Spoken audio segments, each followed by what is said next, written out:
রায়গঞ্জে পুকুর ভরাটের বিরুদ্ধে কড়া প্রশাসন। শহরের বুক থেকে একের পর এক হারিয়ে যাচ্ছে পুরনো জলাশয়। কোথাও রাতের অন্ধকারে মাটি ফেলে পুকুর বুজিয়ে ফেলা হচ্ছে, কোথাও আবার দিনের পর দিন আবর্জনা জমিয়ে ধীরে ধীরে জলাশয়ের অস্তিত্ব মুছে দেওয়ার অভিযোগ উঠছে। পরিবেশবিদদের সতর্কবার্তা, সাধারণ মানুষের ক্ষোভ এবং দীর্ঘদিনের অভিযোগের পর এবার কড়া অবস্থান নিল প্রশাসন। রায়গঞ্জ শহরে বেআইনি পুকুর ভরাট রুখতে জিরো টলারেন্স নীতি গ্রহণ করল মহকুমা ভূমি ও ভূমি সংস্কার দপ্তর। নতুন সরকার ক্ষমতায় আসার পর থেকে রাজ্য জুড়ে দুর্নীতি ও বেআইনি কাজের বিরুদ্ধে একের পর এক পদক্ষেপ নেওয়া হচ্ছে। মুখ্যমন্ত্রী শুভেন্দু অধিকারী প্রশাসনিক মহলকে স্পষ্ট নির্দেশ দিয়েছেন, কোনো ধরনের অনিয়ম বা দুর্নীতি বরদাস্ত করা হবে না। সেই নির্দেশের জেরেই এবার রায়গঞ্জ শহরের জলাশয় রক্ষায় সক্রিয় ভূমিকা নিতে দেখা গেল প্রশাসনকে। শুক্রবার সাংবাদিক বৈঠক করে বিষয়টি নিয়ে কড়া বার্তা দেন মহকুমা ভূমি ও ভূমি সংস্কার আধিকারিক মোহাম্মদ মনিরুদ্দিন। তিনি বলেন, রায়গঞ্জ শহরে কোনোভাবেই পুকুর ভরাট বরদাস্ত করা হবে না। কোথাও এই ধরনের খবর পেলেই দ্রুত ঘটনাস্থলে পৌঁছে তদন্ত করা হবে, আইন অনুযায়ী ব্যবস্থা নেওয়া হবে এবং প্রয়োজনে কঠোর পদক্ষেপ গ্রহণ করা হবে। প্রশাসন সূত্রে জানা গিয়েছে, দীর্ঘদিন ধরে শহরে বিভিন্ন প্রান্ত থেকে একাধিক অভিযোগ জমা পড়ছিল। অভিযোগ, বহু পুরনো পুকুর বুজিয়ে তৈরি হয়েছে আবাসন, ব্যবসায়িক ভবন এবং অন্যান্য নির্মাণ। কিছু ক্ষেত্রে আবার সরাসরি মাটি ফেলে পুকুর ভরাটের কাজ চললেও অনেক জায়গায় ধীরে ধীরে আবর্জনা ও বর্জ্য ফেলে জলাশয়ের পরিধি কমিয়ে দেওয়া হচ্ছে। ফলে একসময়ের বড় পুকুর এখন ছোট জলাশয়ে পরিণত হয়েছে। বিশেষজ্ঞদের মতে, শহরের জলাশয় শুধুমাত্র পরিবেশে ভারসাম্য রক্ষা করে না, বরং ভূগর্ভস্থ জলস্তর বজায় রাখতেও গুরুত্বপূর্ণ ভূমিকা পালন করে। ক্রমাগত পুকুর ভরাটের ফলে ভবিষ্যতে জল সংকটের আশঙ্কা বাড়তে পারে বলেও মত পরিবেশ প্রেমীদের। মোহাম্মদ মনিরুদ্দিন জানান, শুধুমাত্র সরাসরি পুকুর ভরাট নয়, যেসব এলাকায় আবর্জনা ফেলে ধীরে ধীরে জলাশয় নষ্ট করার চেষ্টা চলছে, সেসব এলাকাতেও নজরদারি বাড়ানো হবে। প্রয়োজনে বিশেষ সার্ভে চালিয়ে রিপোর্ট তৈরি করা হবে। তদন্তে অনিয়ম ধরা পড়লে সংশ্লিষ্ট ব্যক্তি বা সংস্থার বিরুদ্ধে আইনানুগ ব্যবস্থা নেওয়া হবে। তিনি আরও বলেন, প্রশাসন এখন ইতিবাচক মনোভাব নিয়ে কাজ করতে চায়। সাধারণ মানুষের কাছ থেকেও সহযোগিতা চাওয়া হয়েছে। কোথাও বেআইনি পুকুর ভরাট বা জলাশয় নষ্ট করার ঘটনা চোখে পড়লে দ্রুত প্রশাসনকে জানানোর আবেদন করা হয়েছে। প্রশাসনের এই কঠোর অবস্থানকে স্বাগত জানিয়েছে শহরের সচেতন মানুষ। তাদের বক্তব্য, বহু বছর ধরে রায়গঞ্জে একের পর এক জলাশয় হারিয়ে যাচ্ছে। এবার যদি সত্যি প্রশাসন সক্রিয়ভাবে ব্যবস্থা নেয়, তাহলে শহরের পরিবেশ রক্ষায় তা বড় ভূমিকা নিতে পারে। আজ যে প্রেস মিট আমরা দেখেছি, আমাদের এডিএম এলআর স্যারের নির্দেশ অনুযায়ী একটা পুকুর ভরাট নিয়ে একটা মেসেজ আপনাদের মাধ্যমে দেওয়া হচ্ছে। নমস্কার, আমি এসডি রায়গঞ্জ। প্রথমে আমি আপনাদের সকলকে স্বাগত জানাচ্ছি এবং ধন্যবাদ জানাচ্ছি এখানে আসার জন্য। এডিএম এলআর স্যারের নির্দেশ অনুযায়ী পুকুর ভরাট নিয়ে একটা মেসেজ আপনাদের মাধ্যমে আমি এই প্রেস মিটে দিতে চাইছি। আপনারা জানেন যে এই রায়গঞ্জ শহরে পুকুর ভরাট হচ্ছে একটা জ্বলন্ত সমস্যা। আমরা এখন থেকে এই পুকুর ভরাট নিয়ে জিরো টলারেন্স নীতি নিয়ে চলব। কোথাও পুকুর ভরাট হচ্ছে, খবর পেলে আমরা সেখানে তৎক্ষণাৎ আইন অনুযায়ী অ্যাকশন নেব। আমরা এই ব্যাপারে আড়াই লেভেলে একটা টিম করে দিয়েছি, যারা প্রতি 3 দিন অন্তর তাদের নিজ নিজ এলাকায় কোনো পুকুর ভরাট হচ্ছে কিনা তার রিপোর্ট এখানে দিবে। সে পুকুর ভরাট হলেও দিবে, না হলেও দিবে, যে না এখানে হচ্ছে না।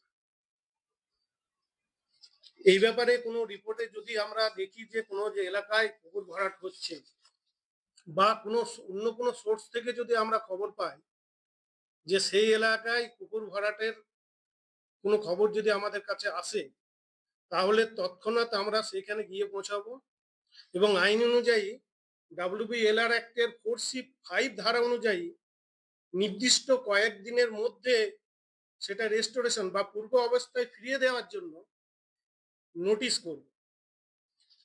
সেই নির্দিষ্ট দিনের মধ্যে সেই কাজ না হলে আমরা সেখানে আইন অনুযায়ী কড়া ব্যবস্থা নেব। এখানে বলে রাখি যে যেখানে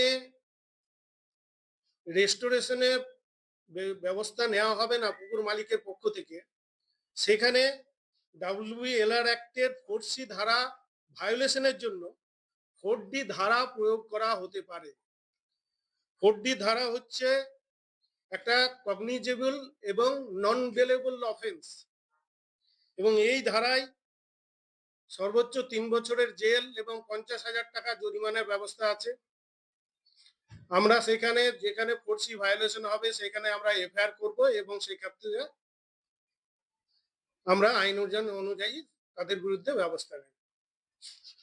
গতকালই আমরা একটা আমাদের এডিএম এলআর স্যারের ফোন অনুযায়ী আমরা একটা এলাকায় গেছিলাম, আপনারা সবাই জেনে থাকবেন, ওটা হচ্ছে রবীন্দ্র পল্লী, ওই দিবাগ যে স্ট্যাচুটা আছে তার ডান দিক দিয়ে গিয়ে একটা পাড়া আছে, ওখানে এরকম একটা পুকুর ভরাটের একটা খবর পেয়েছিলাম।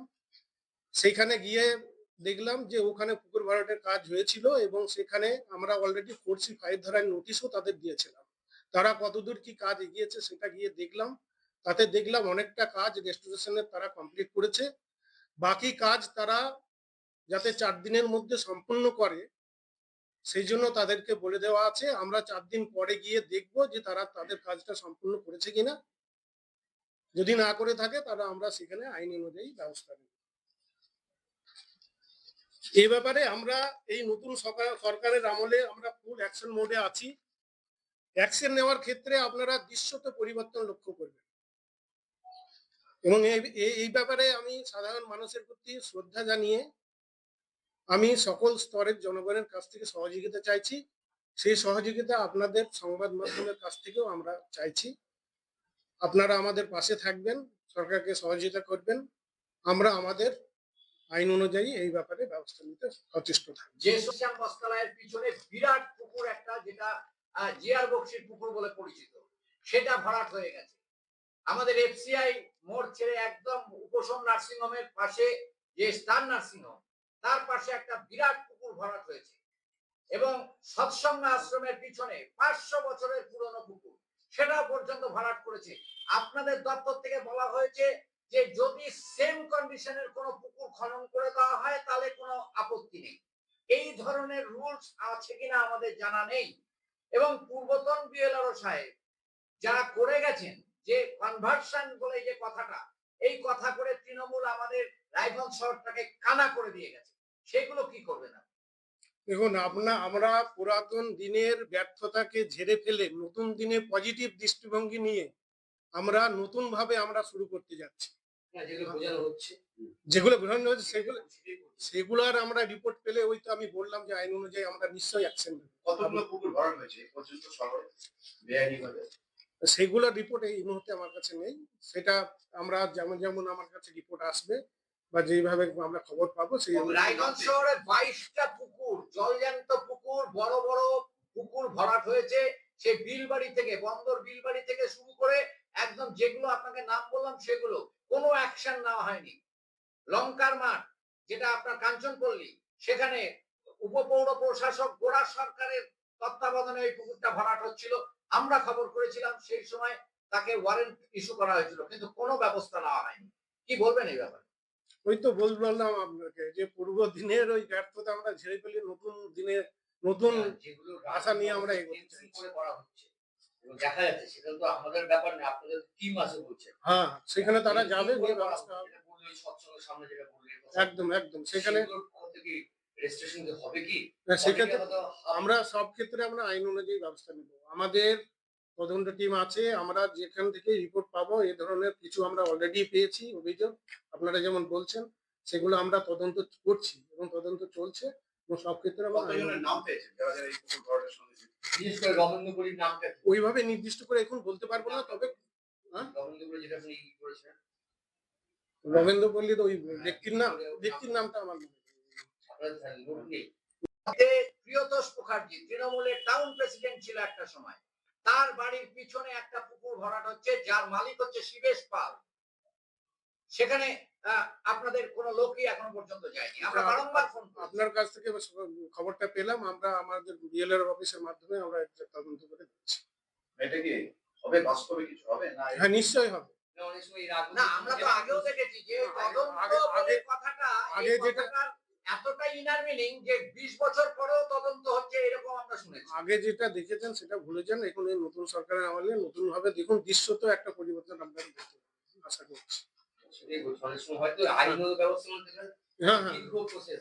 বলছি তো মানে তৃণমূলের আমলে ব্যর্থতাটা আপনারা স্বীকার করে নিচ্ছেন যে তৃণমূলের আমলে যেগুলো কনভার্সন হয়েছে অবৈধভাবে এবং মোটা অঙ্কের বিনিময়ে, সেগুলো এই ডিপার্টমেন্টের একটা ব্যর্থতা। সেই ব্যর্থতাকে ঝেড়ে ফেলে এখন নতুন করে আমরা একদম মানে আগে যা হয়েছে হয়েছে, একদম। ওগুলো কি হবে না, রেজিস্ট্রেশন হবে না। যেটা বললাম তো, যেটা আইন অনুযায়ী যে ব্যবস্থা নেওয়া যায় সেটা আমরা সব ক্ষেত্রে কিন্তু আমাদের কাছে মানে এখন যদি কোনো পুকুর ভরাট হয়ে গিয়েছে কিন্তু সেগুলো বৈধ সেটাই আইন অনুযায়ী নেবো, সেটা সবকিছু দেখে, কতদিনের মধ্যে সেটা পরিস্থিতি দেখে সবকিছু দেখে আপনার দপ্তরের কর্মীরা যদি যুক্ত থাকে আপনার ব্যবস্থা কি করবেন? সব ক্ষেত্রেই ব্যবস্থা নেব, তাকে জেল করে দিবেন, গ্রেফতার করে দেবেন। যেটা আইনে যে প্রভিশন আছে সেটা আইন তো আছে, লম্বা লম্বা আইন আছে, সেটা মনে করে যে আপনাদের মাটি পুকুর ভরাট হয়ে গেছে সেগুলোকে মাটি তুলে আপনারা আবার পুরোনো পুকুর অবস্থায় ফিরিয়ে দিবেন, এরকমও কি আইনে আছে? না, যেটা আপনার পুকুর ভরাট হচ্ছে আমরা বললাম তো, সেটা রেস্টোরেশনের জন্য সেটা আমরা ব্যবস্থা কিন্তু নেব। সাংসদ কার্তিক পাল বলছেন যেগুলো পুকুর ভরাট হয়ে গেছে অবৈধভাবে, সেগুলোকে আবার খনন করিয়ে পুকুরের মর্যাদা ফিরিয়ে আনতে হবে। সেটাই তো আমি বললাম, সেটাই তো বললাম। এরকম কতগুলো পুকুরের আপনার কাছে অভিযোগ আছে? রানিং কথা বলছি না, মনে করুন 2 মাস আগে কমপ্লিট হয়ে গেছে, 1 মাস আগে হয়েছে, 1 বছর আগে হয়েছে, সেগুলো রেজিস্ট্রেশনের ব্যাপারে আপনাদের কি ব্যবস্থা আছে? আইনের কথা আপনারা এই মুহূর্তে কি আপনাদের কি ইনিশিয়েটিভ নেবেন? সেটা আইনের কথা দেখুন, আমরা তো আইনের বাইরে গিয়ে কোনো কাজ করতে না, পারবো না। আইনি এবার সেই আইনের বাইরে যে প্রভিশন আছে সেই অনুযায়ী ব্যবস্থা নেবো। সেটা আইনে যদি কথা বলতে আপনার অফিসের 3-4 লোক জেল হয়ে যেতে পারে। সেখানে হলে হবে, অসুবিধা কি আছে? হ্যাঁ, আইনের কথা বলবেন না, আপনার এটা স্পেসিফিক ইস্যু, স্পেসিফিক কি অ্যাকশন নিচ্ছে সেটা জানাতে চাই। আইনের কথা যদি বলেন, আপনার ল্যান্ড অফিসের 62টা লোকের চাকরি চলে যাবে। ডিএম সাহেব যা বলেছেন আমাদেরকে, তার যে পরিপ্রেক্ষিতে বা এসপি যা বলেছেন গতকাল, 20 টাকা যদি চুরি করা হয় তাকে অ্যারেস্ট করা হবে। কি এসপি বলেছে আমাকে। আপনার কর্ণজোড়ার পিছনে জলজান্ত একটা পুকুর ভরাট হচ্ছে, বারংবার বিএলআরকে বলা সত্ত্বেও কোনো স্টেপ নেওয়া হয়নি। ঠিক আছে, আপনি বললেন, এটা আমরা দেখছি। আপনাদের কোন জায়গায়